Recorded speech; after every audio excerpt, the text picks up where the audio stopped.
Last video ਦੇ ਵਿੱਚ ਅਸੀਂ ਡਿਸਕਸ ਕੀਤਾ ਸੀਗਾ ਹਿਊਮਨ ਐਕਸਕ੍ਰੀਟਰੀ ਸਿਸਟਮ ਕਿਡਨੀ ਦੀ ਸਟਰਕਚਰ ਅਸੀਂ ਡਿਸਕਸ ਕੀਤੀ ਸੀ। ਨਾ ਨੈਕਸਟ ਟੌਪਿਕ ਜਿਹੜਾ ਅੱਜ ਅਸੀਂ ਡਿਸਕਸ ਕਰਾਂਗੇ ਦੈਟ ਇਜ਼ ਨੈਫਰੋਨ। ਨੈਫਰੋਨ ਕੀ it is the structural and functional part of kidney, यानी कि एक किडनी का स्ट्रक्चर कादा किडनी बनी करती हुई है नैफ्रॉन से बनी है।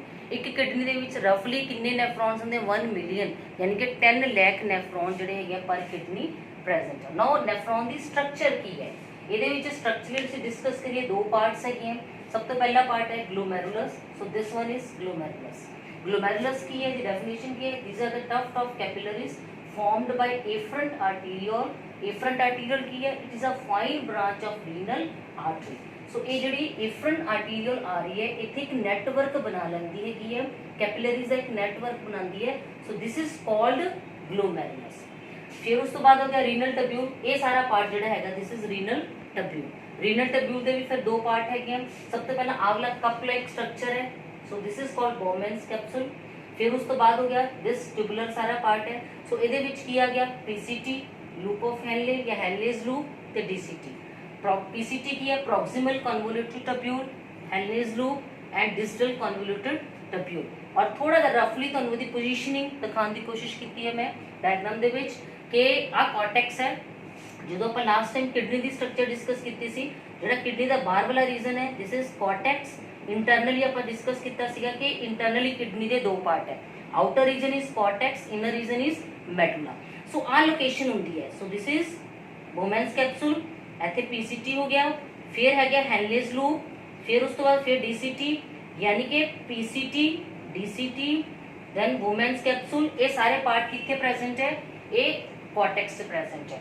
देन जो हेनलेज लूप है ये प्रेजेंट है मेडुला दे विच, ये पोजीशनिंग इस तरह प्रेजेंट होती है। सो रीनल टब्यूल, बोमेन्स कैप्सूल ते ग्लोमेरुलस, इन्हां दोवां नूं असीं यानी कि इस पार्ट में दिस पार्ट, सो इस पार्ट में असीं की कह सकते हैं this is also known as Malpighian body और इनू कहते हैं रीनल कार्पसल भी कहते हैं। सो जिहड़ा हेनलेज लूप है ये दो लिम्स है बिल्कुल पैरेलल जा रही हैं, एक डिसेंडिंग लिम्ब है एक असेंडिंग लिम्ब है। जो डिसेंडिंग लिम्ब है ये दो पार्ट है, एक thick, this one is thick part हो गया, फिर थिन पार्ट हो गया, फिर असेंडिंग दे थिन पार्ट हो गया एंड देन थिक पार्ट हो गया। ये बिल्कुल स्ट्रक्चर इस तरह ही है जिमें हेयर पिन होंगे, जो पिन वर्गी स्ट्रक्चर है, सो वो वर्गे की स्ट्रक्चर है। उस बाद थोड़ा जहा यदा जो स्ट्रेटन आउट पार्ट होंगे डीसीटी का, उन्होंने कहते हैं कलैक्टिंग टब्यूल।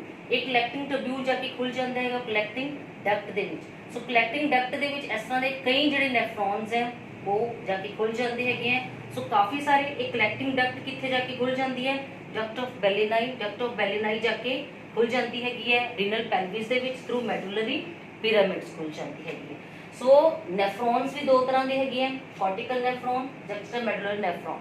कॉर्टिकल नैफ्रॉन दे कॉन्स्टिट्यूट 85%, मतलब ये नॉर्मल है जिन्हों के आ जो हेनलेज लूप है ये जोड़ा है छोटा होंगे है या मतलब बहुत डीप नहीं होंगे है मेडुला के अंदर। जो जक्स्टर मेडुलर नैफ्रॉन्स हैं ये 15% कॉन्स्टिट्यूट करते हैं, लेकिन इन्हों का साइज बड़ा होंगे है। इन्हों के हेनलेज लूप भी बड़ा होंगे, एक होंगे वॉसा रेक्टर। वॉसा रेक्टर मैं डिस्कस कर दी कि जी एफरेंट आर्टीरियोल है, so this one is efferent arteriole. Efferent arteriole इतों चली गई वापस ब्लड लैके आ रही है, ब्लड लैके नैफ्रॉन के अंदर आ रही है एफरेंट आर्टीरियोल। सो वापस ब्लड जो फिल्टर हो गया एफरेंट आर्टीरियोल ब्लड लैके वापस चलेगी। उस तो बाद ये स्ट्राइक कर दी है, टच कर दी है डीसीटी नू। डीसीटी तो बाद ये नीचे हो जाती है, ठीक है, नीचे होके इत्थे करके एक यू शेप लिंब बनाती है। सो इस यू शेप लिंब नू की कहते हैं, so this is known as vasa recta. So vasa recta की है, this is U shaped limb formed by efferent arteriole around the nephron. Nephron के अराउंड जो है ये लिंब बनाता है। और वॉसा रेक्टा जो है जो जक्स्टा मेडुलर नैफ्रॉन्स हैं उन्होंने काफ़ी लंबा होंगे है, डीप इंटू जोड़ा है मेडुला होंगे। नैक्सट पार्ट जो मेडुला के काफ़ी डीप होंगे है। लेकिन जो कॉर्टिकल नैफ्रॉन्स हैं उन्होंने वॉसा रेक्टा या तो रिड्यूस्ड होंगे या होंगे ही नहीं है, एबसेंट ही होंगे। जो कॉर्टिकल नैफ्रॉन्स है ये नॉर्मल कंडीशन काम करते हैं, जो ब्लड प्लाजमा जी प्लाजमा की वाटर की वॉल्यूम जी नॉर्मल होंगी है, ये नॉर्मल कंडीशन काम करते हैं। लेकिन जो जक्स्टर मेडुलर नैफ्रॉन्स है ये जो प्लाजमा के वाटर की वॉल्यूम जी घट होंगी है, ये उस कंडीशन के काम करते हैं, यानी कि ये रीअब्जॉर्प्शन ऑफ वाटर के रोल प्ले करते हैं। ਸੋ ਦਿਸ ਇਜ਼ ਆਲ ਅਬਾਊਟ ਨੈਫਰੋਨ। ਕਿੰਨੇ ਤਰ੍ਹਾਂ ਦੇ ਨੈਫਰੋਨਸ ਹੈ, ਉਹਨਾਂ ਦੇ ਕੀ ਸਟਰਕਚਰ ਹੈ। ਸੋ ਇਹ ਅਸੀਂ ਡਿਸਕਸ ਕੀਤਾ।